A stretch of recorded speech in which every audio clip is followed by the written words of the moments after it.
said that Danielle, like, 'cause I didn't even know Danielle had sat during the pledge. I didn't know it was going on. But they explained that she sat during the Pledge of Allegiance, and that the teacher called her out and said some things to her, and made the statement that she should go back to her country. I didn't expect anything like that to happen.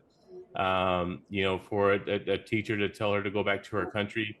We're Arab American, we're American citizens. Our family is from Palestine, but we were born and raised here. And we have every right to, one of the freedoms that America provides is the right to sit in silence during the pledge.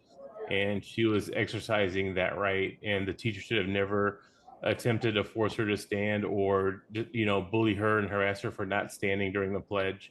But that's when we found out, and from what I understand, nothing happened to the teacher in the upcoming days. The teacher was still there. They just put Danielle in a different classroom, because Danielle was uncomfortable to have to go through that with the teacher again. It feels like she's being targeted for being Arab, or being Arab American. It's a white teacher, and I didn't expect Danielle to deal with that type of discrimination or racism right away, or at that age, or even in school from a teacher. But yeah, I think that definitely had a part of it. That was racially motivated. Because I doubt she would have said that to other students, or a white student for that matter. But we don't want it to happen to any student. I mean, that's part of why we're here. Regardless of race, like, any student should have the freedom to sit silently during the Pledge of Allegiance. Like, it's just an American right. And whether she's Palestinian American, Mexican American, African American, like, we all have that right not to have to deal with that from the teacher. Really, the only thing that changed was they put Danielle in a different classroom, and the teacher continued to teach the students in the class. And there was no accountability. There was no apology.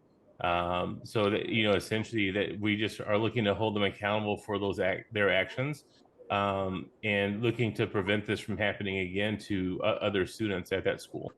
Just to come to come out of the whole situation is basically, Danielle went through just a very trying experience. What we expect to come out of it is to just make everyone aware that people have fought and died for the freedoms that a lot of people enjoy in this country.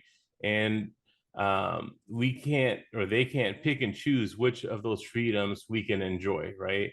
Those are open to all American citizens, including ourselves. And just because we're of Arab descent or Palestinian descent, doesn't change the fact that those freedoms are afforded to us. So what we expect is for everyone to understand that all American citizens of all nationalities should afford those same freedoms, and should be able to go to school without any reservations, without any hostility or bullying from someone in a position of power like a teacher.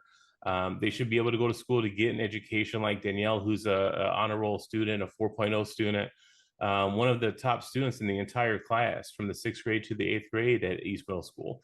So they should be able to go with the comfort of knowing they're getting an education, and not getting penalized for who they are, or not getting harassed, bullied, or discriminated against because of their nationality or background.